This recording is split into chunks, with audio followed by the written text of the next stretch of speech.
שלום לכולם. קיבלתי מספר תפילין מבית הכנסת שאני מתפלל בו לעשות להם בדיקה, תפילין מאוד ישנות, ואני רוצה להראות לכם משהו יפה.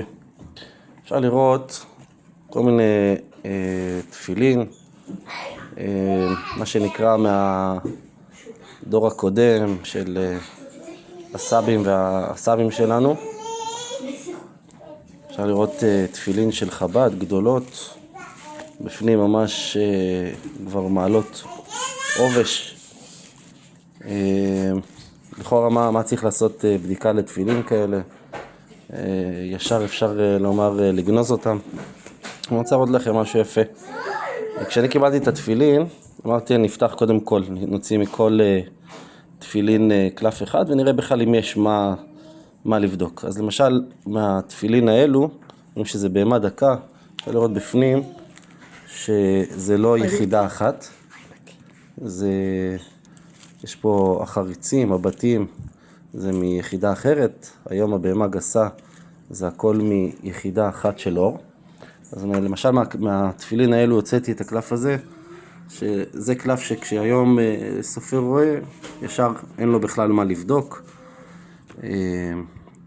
כתיבה, מה שנקרא, של פעם, המון בעיות בצורת האותיות, באחידות. למשל אפשר לראות פה ככה בקלות את האות A עם רגל גדולה, שזה בקלות הופך להיות אות Q, ועוד המון בעיות. קלף כזה כבר באמת התפילין האלה לגניזה. התפילין של חב"ד, הקלפים של חב"ד שקיבלתי, שזה תפילין גדולות, אז הוצאתי את הקלף של תפילין של יד. אפשר לראות שהכתב הוא בסך הכל כתב יפה, אבל אפשר לראות שברבות השנים כל הכתב דע. אולי ככה לא רואים שהכתב דע, אבל תסתכלו, אם אני מרים את זה כנגד האור,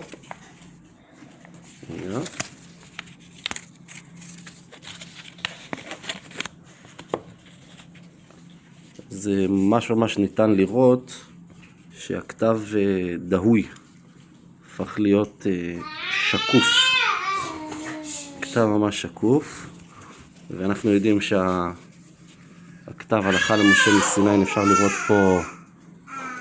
אפשר לראות פה שפה זה בסדר, הדלת הזאת נשארה עוד בסדר, השחור, אבל כל השאר דהה, והפך להיות חום בהיר. לא כל כך רואים בסרטון טוב, הפך להיות חום בהיר, ואנחנו יודעים שהלכה למשה מסיני זה שהכתיבה צריכה להיות בצבע שחור.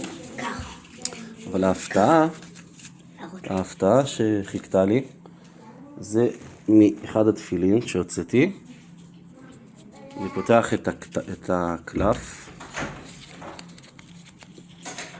ואני אראה לכם מיד,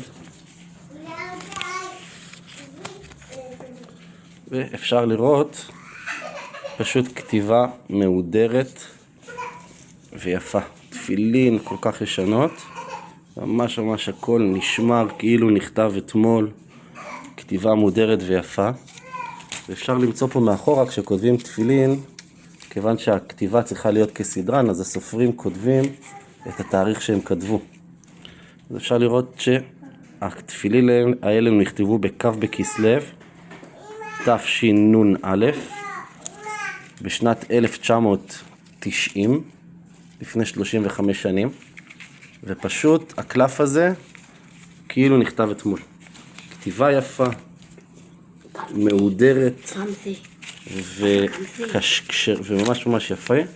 ולמעשה מה שצריך עכשיו לעשות, לכן גם תפילין ישנות לא מיד גונזים, אפשר להסתכל על הקלף בפנים, ומה שנעשה פשוט עם הכתב הזה, פשוט נחליף את הבתי תפילין בהמה גסה, מהודרת, וחסכנו לבית הכנסת הרבה כסף.